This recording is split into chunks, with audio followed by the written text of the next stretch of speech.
चीज़ें की हैं और हमने 100 जो टेस्टर्स हैं उनको हमने काम पे लगा दिया है ब्लॉकचेन के लिए। और आज हम लोगों ने टेस्टिंग जो है, वो जो परीक्षण है वो हमने पूरा किया है और उसकी में जो हम लोगों को जो चीज़ें पता चली हैं और मैं आपके साथ भी वो साझा करूंगी।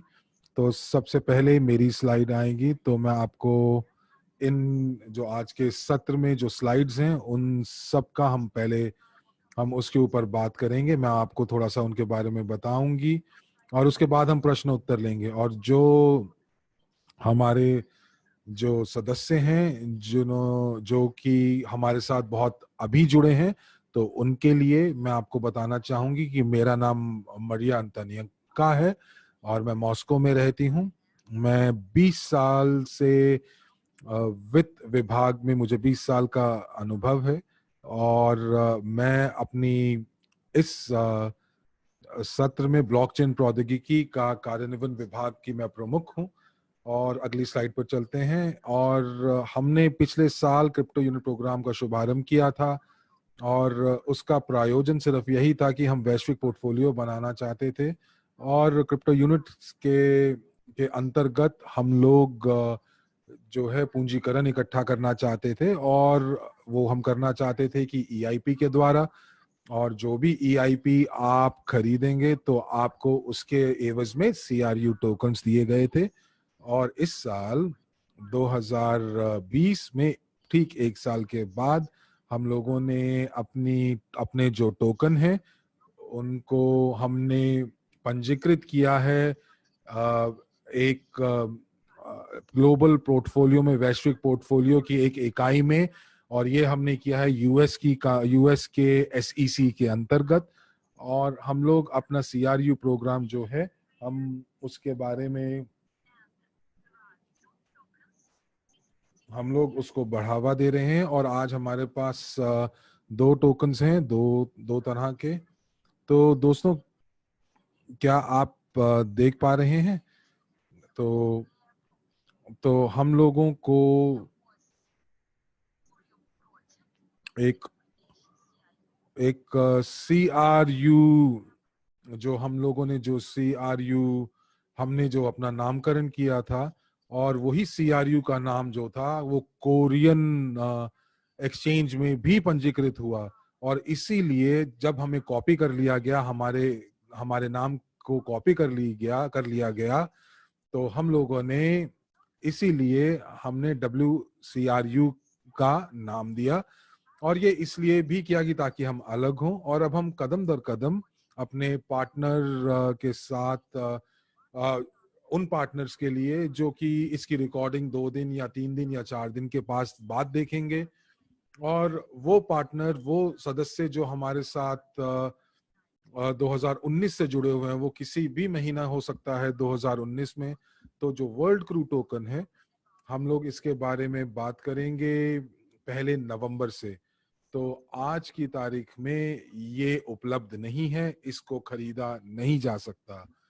और ये जो है, ये नए टोकन की बिक्री है, ये शुरू होगी 1 नवंबर से। और आज जो हमारे पास है वो हमारा है और हमें इससे कोई अलग नहीं कर सकता। और हम लोगों ने क्रिप्टो यूनिट प्रोग्राम के अंतर्गत हमने बोनस पॉइंट्स जो अर्जित किए हैं, ये सब चीजें जो हैं वो हमारे पोर्टफोलियो में हैं। और जो भी हमारी निवेश हैं, जो सोने की खान में, फिल्म उद्योग में, बसाल्ट टेक्नोलॉजी में, परिवहन के नवप्रवर्तन के साधन जो हैं, ये सब हमारे साथ रहेंगे और भविष्य में ये बढ़ते जाएंगे। तो चलिए, आइए अगली स्लाइड के ऊपर चलते हैं। आप लोगों के साथ हम लोगों ने ये देखा कि हम लोगों ने बहुत मेहनत की और फरवरी 2020 में हम लोगों ने अपनी खुद की ब्लॉकचेन बनाई। और 7 अक्टूबर से जो हमारे जो ब्लॉकचेन है, जो क्रिप्टो यूनिट है, उसका परीक्षण किया है। उसका परीक्षण करने वाले 100 लोग थे, 100 टेस्टर थे। हम लोगों ने उनको सीआरयू टोकन्स दिए और उसके बाद हम लोगों ने ये हमने इसका निरीक्षण किया कि ये क्या यूएनटीबी में परिवर्तित होते हैं कि नहीं। और हम लोगों ने इसके साथ साथ हमने स्टेकिंग का भी परीक्षण किया, और इससे ये भी हुआ कि जो आप यूएसडीयू है वो सीआरयू टोकन, यूएसडीयू टोकन और यूएनटीबी टोकन्स में ये विनिमय आप कर पा रहे हैं, एक्सचेंज कर पा रहे हैं कि नहीं। और अगर मेरे पास अंत में समय बचा तो मैं आपको ये भी बताऊंगी कि क्रिप्टो ब्लॉकचेन हमारा जो वॉलेट है वो किस तरह से दिखता है। और हमने ये चीज देखी जो हम लोगों के सामने आई, जो जो कि पहले जो हम लोगों ने 100 लोगों से टेस्टिंग कराया, और उसमें ये हमें पता चला कि वहां पे 3 ऐसे समूह थे, या 3 तरह के समूह हैं जिसमें हम सदस्यों को बांट सकते हैं। पहला जो समूह है उनको बहुत ज्यादा अनुभव है ट्रेडिंग का, और वो अलग अलग एक्सचेंज पे वो ट्रेडिंग कर चुके हैं, जैसे बाइनेंस के अंदर। और इनमें से बहुत ही कुछ लोग जो हैं वो उन लोगों ने हमें बहुत अच्छा, बल्कि गुणवत्ता भरा उन्होंने हमें प्रतिपुष्टि दी, और उन्होंने हमें बताया कि अगर हम लोगों को अपना जो गुणवत्ता है उसको अगर ऊपर लेके आना है तो हमें क्या करना चाहिए। हमारे क्रिप्टो वैलेट का जो डिजाइन था वो उनको बहुत पसंद आया, और उनको लगा कि ये बहुत सरल है। लेकिन एक्सचेंज के लिए उन्होंने हम लोगों को कुछ सुझाव दिए हैं ताकि हम उसको कैसे उसको बढ़ा सकें, लोगों का अनुभव कैसे बेहतर कर सकें। अब दूसरी श्रेणी के जो सदस्य थे वो ऐसे थे जिन्होंने पहली बार किसी क्रिप्टो एक्सचेंज के ऊपर काम किया था, और उनके लिए बहुत मुश्किल था। कुछ लोगों ने उसी समय अपने जो जो टोकन्स थे वो खो दिए, और कुछ लोग जो थे वो अपने टोकन्स को जो थे विड्रॉ नहीं कर पाए। और उन्होंने हमें उनको बताया गया कि कैसे चीजें काम करती हैं। और हमारे जो आईटी प्रोग्रामर्स थे उनको ये नहीं पता था कि इस समूह के साथ कैसे काम करना है, और अ, इसीलिए उनको थोड़ी दिक्कत आई। और उनको ये भी नहीं पता था कि उनके क्रिप्टो वॉलेट का एड्रेस क्या है, वो ईमेल्स के साथ उसको कैसे जोड़ सकते हैं, उसका संबंध कैसे साध सकते हैं। तो जब उन्होंने एड्रेस देखा तो उनको थोड़ी सी असमंजस्यता हुई, और इसीलिए उन्होंने ऐसी कुछ चीजें की। और जब हम लोगों को ये सब असुविधाएं दिखी और लोगों को ये अनुभव हुआ तो हमें पता चला कि हम लोगों को कुछ ऐसी चीजें, हम लोगों को एक्सचेंज का जो इंटरफेस है वो ऐसे कुछ करना पड़ेगा जिसमें इन इन लोगों को थोड़ी सी समझ आए, इन लोगों के लिए और सरलता मिले। हमें ये पता चला कि हमारे साथ सिर्फ अनुभवी ट्रेडर्स ही नहीं बल्कि ऐसे लोग भी होंगे जो पहली बार पब्लिक एक्सचेंज के ऊपर काम करेंगे। तो इसीलिए आप सब हमारे जितने भी टेस्टर थे उन्होंने सारे के सारे जो टोकन्स हैं वो वापस कर दिए वॉलेट के अंदर। और उसके बाद हम लोगों ने ये देखा कि किस टेस्टर को सबसे ज्यादा यूएनटीबी और सीआरयू टोकन्स मिलेंगे, और सबसे बढ़िया ट्रेडर और सबसे बड़ा निवेशक कौन है। और इसमें हम लोगों को तीसरा समूह दिखा जिन्होंने एक्सचेंज के अंदर काम ही नहीं किया, और उन्होंने अपनी अपनी आवेदन तो जरूर दिया कि वो टेस्टर बनना चाहते हैं, और उन्होंने इवेंटी के दौरान हम लोगों को अपनी सहमति भी दिखाई।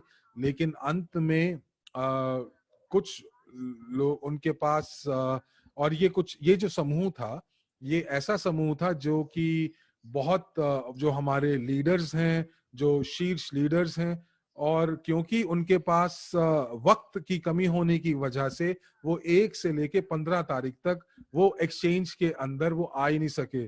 और इनके अंदर वैलेंटीन, एंड्रे और मीला भी थे। और हम लोगों ने उनके साथ बातचीत की, मीटिंग की, और हमने पूछा कि क्या आप लोगों ने एक्सचेंज का परीक्षण किया, और उन्होंने बोला कि ये 10 दिन उनके लिए बहुत ज्यादा थे, और उन्होंने कहा कि हम लोगों ने इसके ऊपर ट्रेड नहीं किया, लेकिन हम लोगों ने स्टेकिंग जरूर की है, और ताकि हम लोग क्रू की स्टेकिंग करें ताकि यूएनटीबी उनको मिल सके। लेकिन जब मैंने उन्हें दिखाया कि कुछ दिनों के अंतराल पर उन्होंने अगर कुछ अपने वॉलेट के ऊपर भी नहीं गए और उनके अंदर अगर वो स्टेकिंग का बटन भी नहीं दबाते हैं तो स्टेकिंग नहीं हो पाएगी।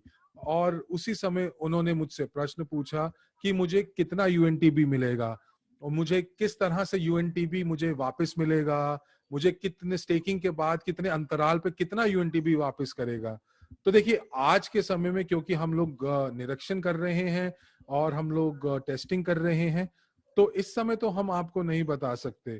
तो इस समय पूरे 100 में से सिर्फ 4 लोगों को, 100 लोगों के जो जो टेस्टरों का समूह था, उसके अंदर में से सिर्फ 4 लोगों ने स्टेकिंग का बटन दबाया और उसी से उनको CRU मिले। तो देखिए, इस स्लाइड के ऊपर मैंने इसीलिए आप लोगों के लिए ये चीज सरलता से मैंने प्रस्तुत की है कि किस तरह से हमारे टेक्निकल टोकन्स जो हैं वो ब्लॉकचेन पे काम करते हैं। ब्लॉकचेन क्या होता है? ब्लॉकचेन एक समूह है ब्लॉक्स का, और जब ये ब्लॉक्स कंप्यूटर के अंतर्गत जाते हैं, सर्वर के अंतर से जाते हैं, तो वो उनकी प्रतिपुष्टि करते हैं। और ये जो सर्वर्स या जो ये कंप्यूटर हैं जो इसकी प्रतिपुष्टि करते हैं हर एक लेन देन की, तो हर एक लेन देन की जो जो जो जो सूचना होती है वो ब्लॉकचेन के अंदर वो 5, 10 या 15 सेकंड में नहीं, सिर्फ आधे सेकंड में होती है, जैसा कि इस स्लाइड के ऊपर लिखा गया, सिर्फ आधे सेकंड में। और आधे सेकंड के अंदर एक ब्लॉक बनता है, और एक ब्लॉक के अंदर 10,000 तक ट्रांजैक्शंस या लेन देन हो सकते हैं, जिसके अंदर P2P की ट्रांजैक्शंस या लेन देन हो सकता है, या किसी का वॉलेट से लेके किसी और का हस्तांतरण हो सकता है।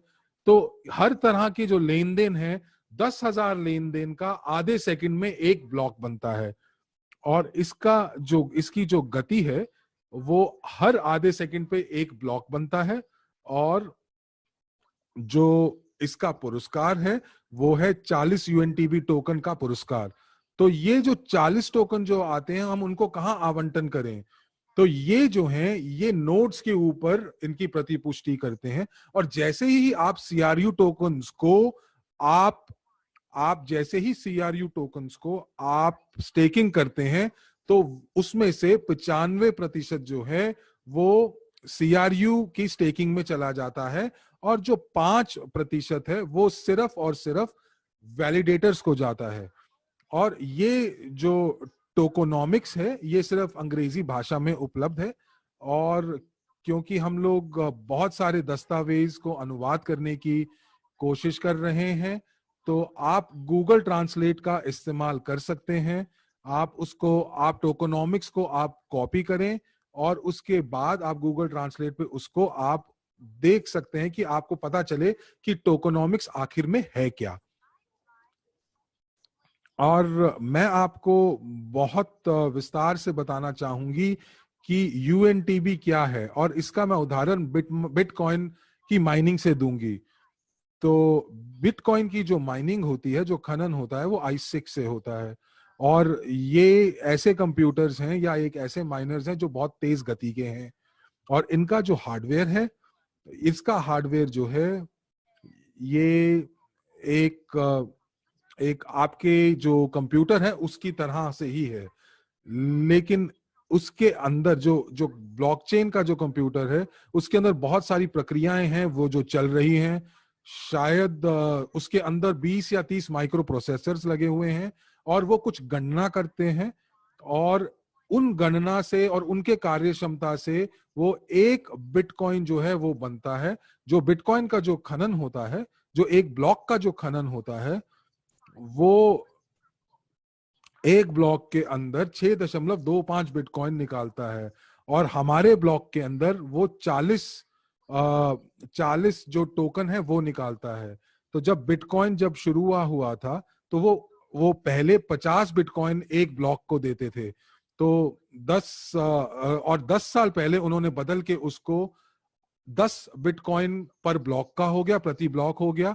लेकिन आज वो सिर्फ 6.25 है। क्यों क्यों ये कम होता जा रहा है? क्योंकि पहले उनकी जो प्रक्रिया थी वो पहले 50 थी, फिर वो 20 हुई, फिर वो 10 हुई और अब 6.25 है। हमारे ब्लॉकचेन के अंदर हम लोगों को ये हार्डवेयर खरीदने की जरूरत नहीं है। ये हार्डवेयर i6 जिसको बोला जाता है, ये बहुत महंगा है। और जो कुछ भी हमने अपने ब्लॉकचेन के ऊपर करना है, वो सब चीजें जो हैं हम लोग उसको स्टेकिंग करते हैं। और जो यूएनटीबी जो है उनका जो खनन होगा वो नोड्स की मदद से उनका खनन होगा। और जो हमारे सीआरयू टोकन है वो i6 की तरह काम करेंगे। तो अगर मैं 25,000 सीआरयू को स्टेक करती हूं तो इसका मतलब ये है कि मैं 25,000 i6 खरीद रही हूं और उसके बाद अपने एक माइनिंग फार्म के साथ मैं उसको जोड़ूं। ये बहुत ज्यादा मुश्किल वाली बात है। और हमारा जो माइनिंग फॉर्म है वो, क्योंकि हमारे पास 25,000 i6 का शेयर है, तो जो बिटकॉइन माइनर जो हैं उनको सिर्फ इस समय 6.25 बिटकॉइन मिलते हैं। और उसके बाद उनका जो आवंटन है वो सभी i6 में बटा जाता है। और उसके बाद हमारे जो केस के अंदर भी ऐसा ही होता है। हम लोग जितने भी सीआरयू टेकन्स जो हैं जो स्टेक होते हैं, और हर 40 यूएनटीबी जो प्रति ब्लॉक जो निकलता है वो बांटा जाएगा, उसका आवंटन किया जाएगा सभी टोकनों के अंतर्गत। और हर एक टोकन के अंदर जो जो यूएनटीबी है वो आपको बांटा जाएगा। तो यानी कि अगर आप 4 लोग स्टेक कर रहे हैं तो इसका मतलब ये नहीं है कि आपको 10 टोकन मिलेंगे इस 40 के। ये जो 40 यूएनटीबी हैं, ये इनका जो आवंटन है या जो वो हमारी स्टेकिंग, जितनी हमने स्टेकिंग की है उसके हिसाब से हम लोगों को आवंटन किया जाएगा। अगर हमारी स्टेकिंग ज्यादा है तो हमें उस 40 में से ज्यादा हम लोगों को शेयर मिलेगा, और अगर हमारी स्टेकिंग कम है तो हमें उस 40 में से कम हम लोगों को शेयर मिलेगा। तो इसका मतलब यह हुआ कि आप जितना स्टेकिंग करेंगे, यूएनटीबी जो 40 यूएनटीबी जो प्रति ब्लॉक निकल रहे हैं उसके अंदर से हर 4 लोगों को जो मिलेगा वो इस हिसाब से मिलेगा कि आपकी स्टेकिंग कितनी है। तो अगर हम लोगों ने इन दिनों के अंदर जब यूएनटीबी जब इस मॉडल को मैंने बात की एंड्रे हेवरातिव के साथ, और जब एंड्रे, मीला और वैलेंटीन ने जब स्टेकिंग नहीं की, तो हम लोगों ने ये गणना करनी शुरू की कि 40 यूएनटीबी प्रति आधे सेकंड के हिसाब से मतलब हुआ कि आप और 24 दिनों के अंदर हम लोगों के हर 24 दिन के अंदर जो यूएनटीबी है वो 6 मिलियन के आसपास होती है। 6 मिलियन और 9 लाख, तो यानी कि 7 मिलियन यूएनटीबी जो है वो हमारे नोड से हर 24 दिन में बनते हैं। और जो ये 7 मिलियन टोकन जो हैं, 7 मिलियन टोकन प्रतिदिन, माफ कीजिएगा, ये सभी सीआरयू के अंदर बांटे जाएंगे जिन्होंने स्टेकिंग की होगी। तो अगर हम इसकी गणना करते हैं कि बिल्कुल कितने 100 या 1000 सीआरयू के हिसाब से कितना हम लोगों को मिलने वाला है स्टेकिंग का, तो ये हिसाब करना बहुत मुश्किल है। तो अगर आप हमारे टोकनॉमिक्स को ध्यान से अध्ययन करेंगे तो आपको पता चलेगा कि अगर आप एक सीआरयू स्टेक करते हैं तो आपको हर प्रति सेकंड 40 यूएनटीबी तो निकल रहे हैं। लेकिन जो हम लोगों ने जो देखा कि 100 लोग, उनमें से सिर्फ 60% लोग जो हैं वो अपने वॉलेट्स के अंदर आए हैं, उन्होंने वॉलेट्स को सक्रिय किया, और 60 में से सिर्फ 4 लोगों ने ही स्टेकिंग की। तो पहले कुछ हफ्तों के अंदर या कुछ महीनों के अंदर जो यूएनटीबी में जो कमाई है वो बहुत ज्यादा होगी, और यूएनटीबी जो है वो बहुत तरल है, तो आप उसको बेच भी सकते हैं। अगर आप उसको हर आधे सेकंड में अपने वॉलेट में आप उसको प्राप्त करते हैं, तो आपके पास बहुत बड़ा एक पैकेज सीआरयू का हो जाएगा, और आप अपने यूएनटीबी जो है, जो हर यूएनटीबी में अगर आप भेज सकते हैं कि एक्सचेंज में भेज दीजिए, एक्सचेंज में भेज दीजिए। आप शायद दिन में हर सेकंड में कर सकते हैं, या आप हर दिन में एक बार कर सकते हैं, आप कॉफी पीते पीते कर सकते हैं। लेकिन मैंने ये चीजें जो हैं आपको बताया है कि जो यूएनटीबी का जो जारी करना की जो प्रक्रिया है वो क्या है। एक और चीज, बहुत सारे जो हमारे सदस्य हैं वो ब्लॉकचेन और एक्सचेंज के बीच में फर्क नहीं कर पा रहे हैं, तो वो इस चीज में असमंजस पड़ जाते हैं, या फिर वो सोचते हैं कि वो एक ही है, पर ऐसा नहीं है। जब हम ब्लॉकचेन के अंदर जाते हैं तो ये, और जो टेस्टर थे हमारे, उन्होंने ही हम लोगों को ये सुझाव दिया कि जब उनको लॉगिन दिए गए थे और उनको जब उनके जो सीक्रेट फ्रेजेस दिए गए थे, तो उन्होंने कोशिश किया और उसके बाद उन्होंने एक्सचेंज पे घुसने की कोशिश की, जबकि उनको एक्सचेंज पे उस समय नहीं घुसना था। और जिन लोगों को जो कभी भी एक्सचेंज के अंदर कभी भी नहीं गए और उन्होंने कभी ब्लॉकचेन वॉलेट्स को कभी भी नहीं देखा है, तो उनको समझाने के लिए मुझे बहुत वक्त लगा कि ब्लॉकचेन और एक्सचेंज में क्या फर्क है। और इसीलिए मैंने बहुत उनको मैंने एक उदाहरण दिया।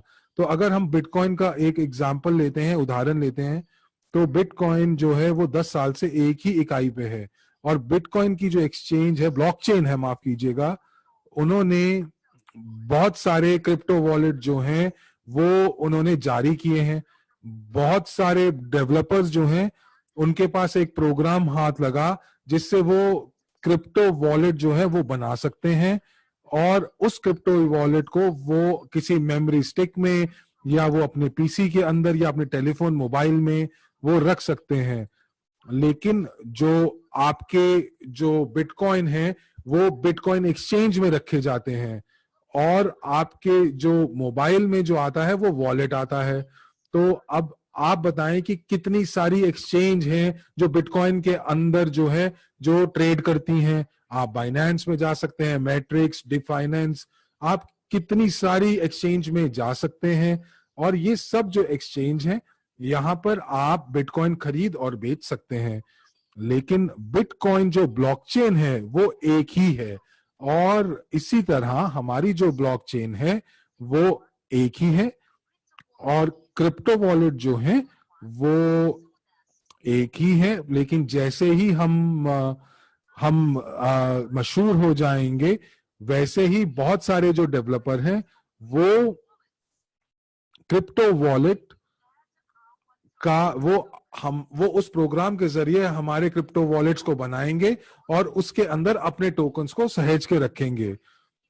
और जो क्रिप्टो वॉलेट जो है वो इस समय हमारे पास कोई भी ऐसा कोई समझौता नहीं है जिसके साथ हम किसी बाहरी वॉलेट के साथ हम इंटीग्रेट कर पाए।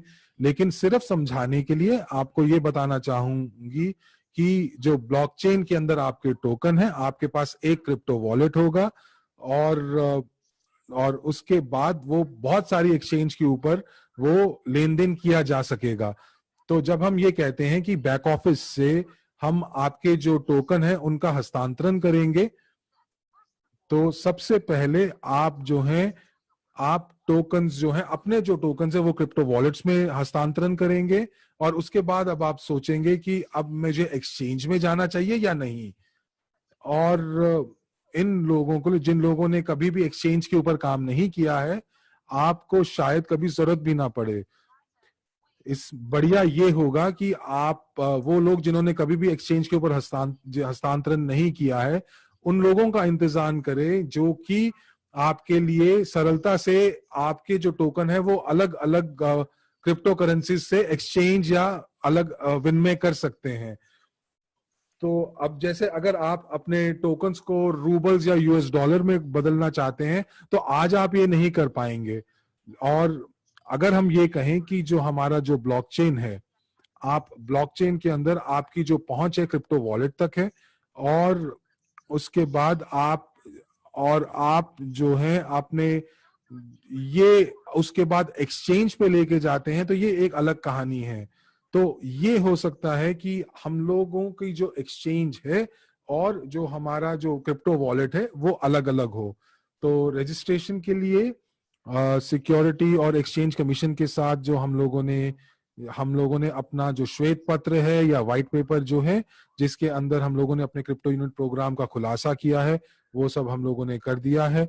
और जो हमारे जो जो चिन्ह होगा वो हमारे टोकन्स के अंदर वो WCRU के नाम से जाना जाएगा। इसको टिकर भी कहते हैं। और इसीलिए आप ध्यान रखें कि जिन लोगों ने हम लोगों को पिछले मार्च में हम लोगों के साथ जुड़े हैं, या जो जो पार्टनर जो हैं वो हमारे साथ नवंबर में जो जुड़े हैं, वो हमारे साथ जितने भी पैकेज खरीदेंगे वो WCRU से ही खरीदेंगे। और WCRU का जो ब्लॉकिंग या लॉकिंग पीरियड है वो 365 दिन की है। और 365 दिन के बाद उनकी जो अनलॉकिंग है वो शुरू होगी। और आप जैसे कि स्लाइड के ऊपर देख पा रहे हैं कि पहले आधे साल के लिए 1% होगी 30 दिन के लिए, और उसके बाद 161 दिन में सभी कुछ जो है वो अनलॉक हो जाएगा। तो एसईसी क्या करता है, और एसईसी ने हम लोगों को मंजूरी दी है कि हम लोग अपने जो पाठ्यक्रम है हम उनको बेच सकें। और उसके बाद हम जो बेचने के बाद हम लोग टोकन्स को एक उपहार के रूप में दें, लेकिन अब ये जरूरी नहीं है। और हम लोग क्या कर सकते हैं, हम लोग जो सिक्योरिटी टोकन्स हैं, जो सुरक्षा टोकन है, वो हम सीधा यूजी पे बैक ऑफिस के यूजी पे के अंदर हम कर सकते हैं।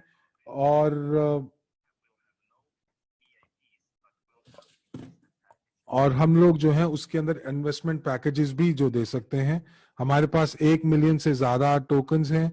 और जो आपके जो भी और आप जो भी पैकेज हैं जो आप खरीद रहे हैं, उसमें आप देख सकते हैं कि आप कितने टोकन्स खरीदना चाहते हैं। और उसके लिए आपको EIP खरीदने की जरूरत नहीं है। EIP जो है वो एक हिस्सा रहेगा आपके एकेडमी ऑफ प्राइवेट इन्वेस्टर का, जो कि उन लोगों के लिए जो कि पाठ्यक्रम खरीदना चाहते हैं, लेकिन उनको उसके साथ कोई टोकन्स नहीं मिलेंगे उपहार के तौर पर जैसे हम पहले करते थे। कुछ जो प्रशिक्षण प्रोग्राम है वो कुछ प्रशिक्षण प्रोग्राम को डेटा माइनिंग के साथ में लाया जा सकता है। उद्यमी पाठ्यक्रम को यूगेन लाइसेंस के साथ जोड़ा जा सकता है, लेकिन ये आपका थर्ड पार्टी सेल की तरह होगा, जिसको हमारी एवरेज कंपनी के माध्यम से किया जाएगा। हालांकि जो सिक्योरिटी टोकन है वो यूजीपे ग्रुप के माध्यम से ही होगा। आइए अगली स्लाइड पर चलते हैं। तो इस तरह से है ये हमारी वेबसाइट यूजीपे ग्रुप, इसे आप देख सकते हैं। आप देख सकते हैं यहाँ पे कि इस वेबसाइट में श्वेत पत्र है 6 भाषाओं में, व्हाइट पेपर। और मैं सभी भागीदारों को धन्यवाद देना चाहूंगी जिन्होंने ध्यान किया कि जब भी आप डाउनलोड करते हैं इस फाइल को तो बुलेट पॉइंट कई आपस में मिश्रित थे। तो 1.3 से 1.8 बुलेट पॉइंट आपस में मिले हुए थे, तो हमने उसको ठीक किया। जी हाँ, वो जो सामग्री है उसके अंदर कई लोग हमसे पूछ रहे थे कि वो पहले तो दिख रहे थे अब नहीं दिख रहे। दरअसल उसको वापस से ठीक किया गया और हम धन्यवाद देना चाहेंगे उन भागीदारों को जिन्होंने उस गलती को पहचाना और व्हाइट पेपर को 6 भाषाओं में, Vietnamese, Hindi, Russian, Italian, Spanish के अंदर उसको जोड़ा गया है। और इसमें अगर आप केवल रूसी और अंग्रेजी को देखेंगे और नीचे अगर आपको वियतनामीज हिंदी ना मिले तो ऐसी स्थिति में आपको केवल स्क्रॉल डाउन करना है थोड़ा सा और आपको व्हाइट पेपर आपकी अपनी भाषा में दिखने को मिलेगा। क्योंकि कई ऐसे लोग हैं जो नहीं देख पाते हैं कि वहां पे एक पीले रंग का स्क्रॉल डाउन बटन है जिसको आप ऊपर नीचे कर सकते हैं और वहां पे एक लिंक भी है आपका एसईसी पंजीकरण का जो कि वहां दिया गया है और जिसके ऊपर हमने ध्यान दिया पिछले सप्ताह कि सभी जो भागीदार हैं वो एसईसी को लिखना चाह रहे हैं या उनको कॉल करना चाह रहे हैं सिक्योरिटी एक्सचेंज कमीशन को, तो ऐसा दिखाई देता है जैसे वो लिंक जो है, जो पंजीकरण का जो लिंक है उससे उनको लगता है कि उनको लग रहा है कि वो प्रमाणित नहीं है। दरअसल ऐसा नहीं है। अगर आप वहां पे क्लिक करेंगे तो आपको वेबसाइट पे आपको वो लिंक सीधा पहुंचाएगा सिक्योरिटी एक्सचेंज कमीशन का। तो ये एकदम प्रमाणित है और कोई झूठ नहीं है। आप वहां पे क्लिक भी कर सकते हैं, क्लिक होता है वहां पे। तो जो क्लिकेबल नंबर है आप उस पर क्लिक कर सकते हैं और उसके नीचे आपको अपना दस्तावेज भी देखने को मिलेगा और एक अगला दस्तावेज भी मिलेगा जिसे आप जांच कर सकते हैं। तो सभी दस्तावेजों को आप आधिकारिक वेबसाइट पे देख सकते हैं सिक्योरिटी एक्सचेंज कमीशन का, जिसको अपलोड किया गया है यूजीपी ग्रुप के माध्यम से।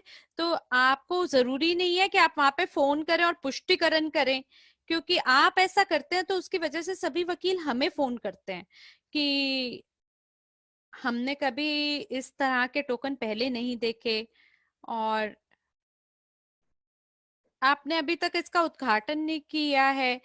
पर हमारे पास अभी से ही 16,000 अनुरोध हमारे तक पहुंच गए हैं, रिक्वेस्ट आ गए हैं और हम हमेशा ओपन मीटिंग और क्लोज मीटिंग पे आपको बोलते हैं कि आप भरोसा करें अपनी कंपनी में। हमने आपको लिंक इसलिए दिया है ताकि आप अपनी तसल्ली के लिए देख सकें, लेकिन हम आपको इसलिए नहीं दे रहे कि आप वहां जाके पुष्टिकरण करें। तो हमारे पास क्या विकल्प बचता है कि हम इसको हटा दें, आपको सारी बातें ना बताएं, क्योंकि बड़ी सारी बेकार में लोग, बहुत सारे लोग हैं जो अपने पुष्टिकरण के लिए वहां पे फोन करते हैं, जो कि अच्छा नहीं लगता। तो अभी हमारा ये ब्लॉकचेन टोकन है, ये एक अभी टेम्पररी मेजर है हमारे सभी भागीदारों के लिए। हम लोग बिक्री करेंगे WCRU टोकन के और जो नए भागीदार हैं वो अपना वो खरीद कर पाएंगे WCRU को नवंबर में और लॉक्ड अमाउंट को लेके वो स्टेक कर पाएंगे ताकि उन्हें UNTB प्राप्त हो सके, ताकि उसको वो बराबर कर सके या इक्वलाइज कर सकें अपने सभी मौकों को। तो जैसे ही एक्सचेंज खुलता है आपको ऐसे नहीं करना चाहिए कि हमें एकदम एक्सचेंज के खुलते ही हमें स्टेक कर देना चाहिए ताकि हमें हमारे शेयर प्राप्त हो जाएं UNTB के। आपको ये नहीं करना चाहिए, बल्कि आपको मूल्यांकन करना चाहिए कि आपकी वर्तमान स्थिति कैसी है, कि क्या आपको नए टोकन खरीदने चाहिए, उसको स्टेक करना चाहिए UNTB प्राप्त करने के लिए। हो सकता है कि आपके पास कई अनलॉक्ड CRU हो ताकि आप अपने लिए UNTB ले सकें और उसे बेच सकें। तो ये बहुत डरावना नहीं है कि आपको एक नया टोकन प्राप्त करना है। ये बिल्कुल ऐसा है जिसके माध्यम से आपके निवेश के अवसर बढ़ जाएंगे। तो जो निवेशक नवंबर में हमारे पास आएंगे उनको ऐसा नहीं लगना चाहिए कि उनको एक बिल्कुल अन्यायपूर्ण स्थिति में डाला है कि मैं तो मेरा तो भाग्य ही खराब है, क्योंकि मेरे से पहले वाले जो लोग हैं उन्होंने स्टेक कर दिया अपना WCRU को, तो मैं क्या करूं ताकि मैं भी स्टेकिंग में भागीदारी दिखा सकूं, क्योंकि मेरा मन है। तो जो नया निवेशक है उसको ऐसा अजीब नहीं लगना चाहिए, उसको ऐसा नहीं लगना चाहिए कि उसके साथ कुछ हम लोग अनीतिपूर्ण चीज कर रहे हैं। तो हमने ये निर्णय लिया कि WCRU को भी आप स्टिक कर सकते हैं ताकि आपको आय प्राप्त हो सके UNTB में। अगर आपने अभी अभी कंपनी में 1 महीना 2 महीना या 3 महीना पहले अगर आप हमारे साथ शामिल हुए हैं, और स्वाभाविक रूप से आपका कोई भी टोकन पॉइंट इतनी जल्दी तो नहीं रिलीज होगा, तो आपको अपने सभी सीआरयू को एक्सचेंज करना होगा डब्ल्यूसीआरयू के लिए और यूएनटीपी प्राप्त करना होगा, लेकिन वो भागीदार जिनके कुछ जो सीआरयू हैं जो अनलॉक हुए हैं, वो अपना खुद का निर्णय ले सकते हैं कि क्या हम इसे स्टेक करें या इसे हम बेच दें। तो ये इस तरह से है जैसे बूफे होता है, आप उसमें चयन कर सकते हैं कि हमें क्या करना है और क्या नहीं करना है, अपनी संपत्ति को किस तरह से इस्तेमाल करना है। तो आप इसको इसी तरह से माने। आइए अगली स्लाइड पर चलते हैं। और यहाँ पे मैंने आपको एक उदाहरण दिया है जिसे कहते हैं बजटिंग। जब आपके पास आपका एक पोर्टफोलियो होता है सीआरयू टोकन का, जिसमें से कुछ आपके फ्रोजन है और कुछ अनफ्रोजन है, और आप वहां पे विकल्प उठा सकते हैं, विकल्प ले सकते हैं कि क्या हमें इसे बेचना है या नहीं, या स्टेक करना है या नहीं। तो अगर आपके सीआरयू अनलॉक है तो आप यूएनटीबी के लिए इसे स्टेक कर सकते हैं। आप सीआरयू को अपने वॉलेट में रखें ताकि आप उसको किसी भी समय पे बेच सकें। और मान लीजिए कि अगर आपको कोई तरल संपत्ति चाहिए तो आप उसे बेच सकते हैं, या आप उसको पीयर टू पीयर बेच सकते हैं। मैं दोबारा दोहराती हूँ, जो अनलॉक्ड सीआरयू है उससे कर सकते हैं आप, क्योंकि कई लोग मुझे बोलते हैं कि हमारे कई निजी संबंधी है, मेरे पोते हैं, मेरे दादाजी हैं, दादी माँ हैं, क्या होगा अगर उनके साथ कुछ हो जाता है, कुछ उनके साथ दुर्घटना हो जाती है, तो क्या वो अपने टोकन को अपने पोतों तक दे सकेंगे, बांट सकेंगे उसे।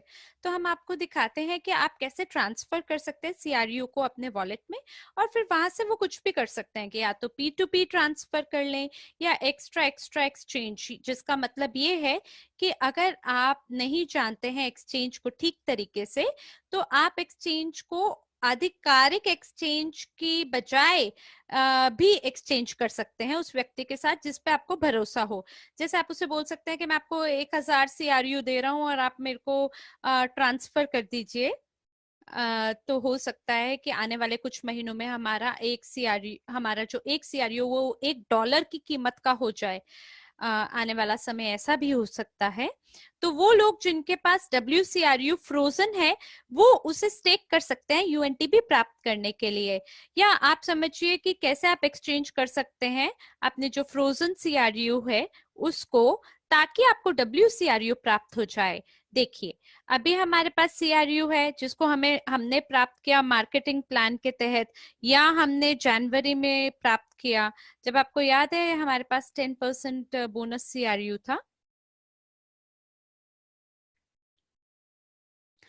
और याद है आपको जब हम भारत आए और हमें हमारे टिकट के लिए 30,000 का सीआरयू कंपनसेशन के रूप में प्राप्त हुआ था, और वो जो सीआरयू है उसका 540 डेज का रिलीज अवधि है। तो अभी कुछ समय पहले ही वो रिलीज हुए, तो वो जो जो बोनस टोकन है उसको हमने अलॉग्रिथम 2.0 के तहत हमने उसे एक्सचेंज किया WCRU के तहत, और वो भी रिलीज होंगे 365 डेज के बाद, और फिर आप उसको यूएनटीपी के लिए स्टिक कर सकते हैं। तो आप देख सकते हैं कि जो फ्रोजन अवधि है उसको आप कम कर सकते हैं 1 साल तक या 10-11 महीने तक। तो ये आपके लिए क्या है, एक बूफे की तरह है। आपको अपने पोर्टफोलियो का मूल्यांकन करना है, आपको समझना है कि किस प्रकार के उसमें टोकन है, और फिर आपको समझना है कि किस प्रकार की क्रियाएं आगे आपको करनी है जो आपके सीआरयू टोकन है उसके संबंध में। और अगर आप कोई नए व्यक्ति हैं कंपनी में, तो आप ये समझिए कि क्या आपको अनलॉक्ड सीआरयू एक्सटर्नल एक्सचेंज में खरीदने हैं या ईआईपी को खरीदना है लॉक्ड सीआरयू के साथ। यकीनन, मैं दोबारा बोलता हूं, जो ईआईपी है वो आपका शैक्षिक सूचनात्मक उत्पाद है। जब तक आपका एक्सचेंज लॉन्च नहीं होता तो आपके पास केवल एक ही विकल्प होगा, वो होगा कि आप ईआईपी खरीदें, लॉक्ड सीआरयू प्राप्त करें बोनस के रूप में।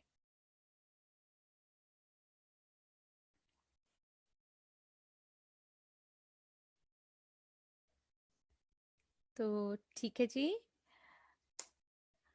आप यहाँ से ईआईपी खरीद सकते हैं सीआरयू फ्रोजन टोकन के साथ, और नवंबर में आप उसे एक्सचेंज कर सकते हैं WCRU के लिए, या आप स्टेक कर सकते हैं अपने सभी WCRU को यूटिलिटी टोकन प्राप्त करने के लिए, जिसे UNTB कहा जाता है।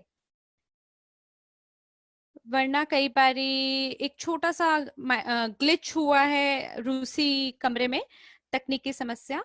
तो ये सभी वो अवसर हैं जो हमें नवंबर में प्राप्त होंगे जब हम लागू करेंगे सभी कार्यों को, जो कि हमारे 5वें चरण का विकास होगा क्रिप्टो वॉलेट का। फिलहाल जांचकर्ताओं ने जांच कर ली है, उन्होंने एक्सचेंज कर लिया है CRU को WCRU के लिए, लेकिन फिर भी कुछ ऐसी चीजें हैं जिसको हमें पॉलिश करना अभी बाकी है। मुझे लगता है कि लगभग इसमें कुछ दिन लग जाएंगे और सोमवार तक ये हो जाएगा, और वेबिनार के अंत में मैं आपको ये भी दिखा पाऊंगी कि वॉलेट कैसा दिखेगा और उसको कैसे आप कन्वर्ट कर सकते हैं। तो आइए अब हम अगली स्लाइड पर चलते हैं।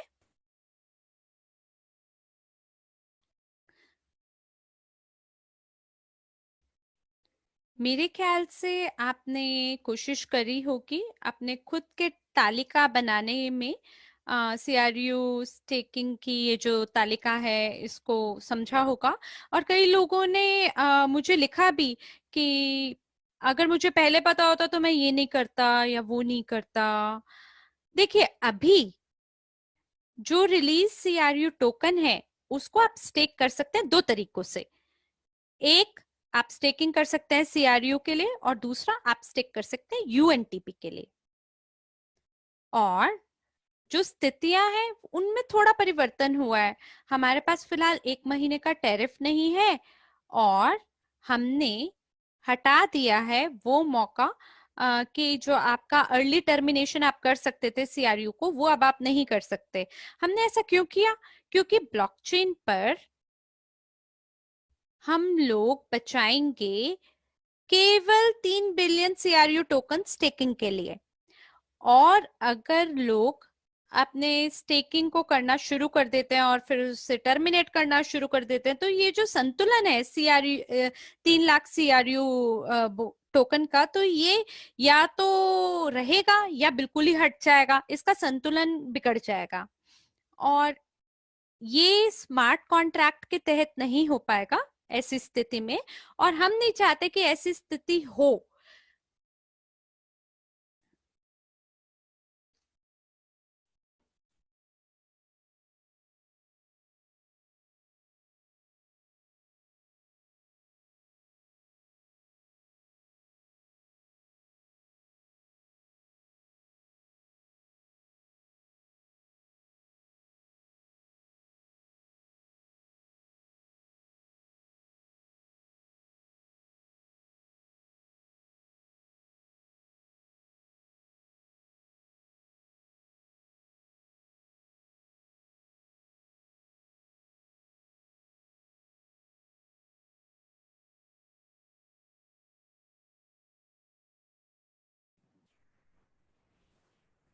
और EIP के अंदर अगर आपको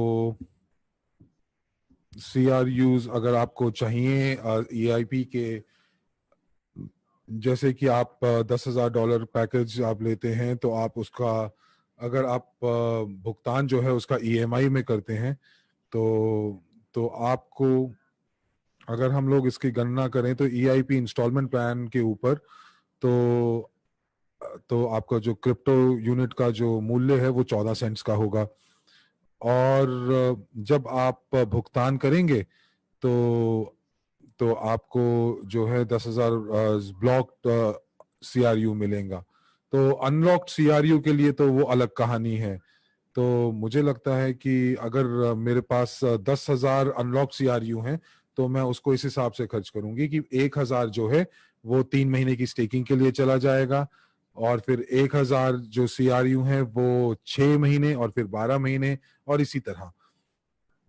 और मेरी जो, मैं इसलिए ये ऐसा करना चाहती हूँ क्योंकि मैं लालची नहीं होना चाहती हूँ।